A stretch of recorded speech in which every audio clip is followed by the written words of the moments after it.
mamela ametraka fanontaniana ho antsika izay manatrika tonandro any hoe iza amintsika ny tena mahatsara ny tenany ny tena olo-pirenena marina.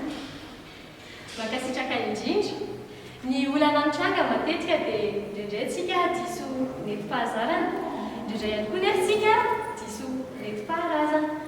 Ny olana rehefa eo amin'ny resaka fandraisana andraikitra no resana dia mifoantsika hoe fa ny olona vonona tsy vanona ary ny olona vanona tsy vonona. Fandraisana anjaran'ny olo-pirenena antoka ho an'ny fahombiazan'ny demokrasia sy ny fampandrosoana maharitra. Fa inona moa izany dia izy avokoa ny voakasika izany ary amin'ny toerana aiza, amin'ny fotoana toana eo ary amin'ny fomba manao ahoana. Raha ny lalam-pandrianan'ny Repoblika faha-efatra ny Madagasikara no jerentsika dia ao amin'ny andininy fahadimy milaza mazava hoe ny vahoaka izay ipoiran'ny fahefana no masy mandidy. Dia mifandrify amin'izay ny famaritana amin'ny ankapobeny ataontsika hoe fandraisana anjaran'ny olo-pirenena izay midika fa fanomezana fahefana indray ireo tena tokony fahefana, fanomezana azy alalana mba afaka hanara-maso, fanomezana azy alalana mba haneho hevitra, fa indrindra fanomezana azy fahefana mba hanapa-kevitra ny amin'ny hoavy izay hononana.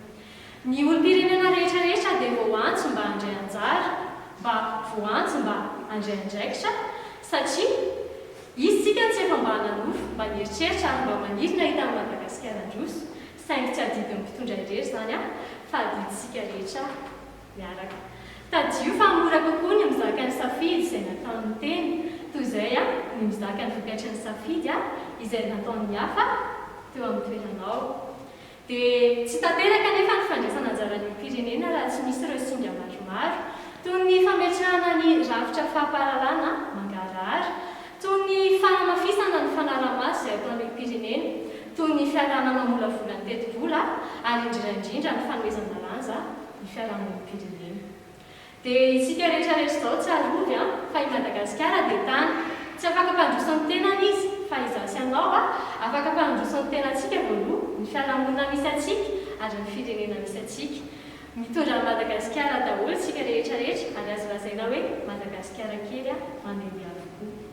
Dia androany manasa anao hoe raisy ny andraikitrao, raisy ny adidinao amin'ny tanindrazanao ary meteza olo-pirenena tena tokony tany.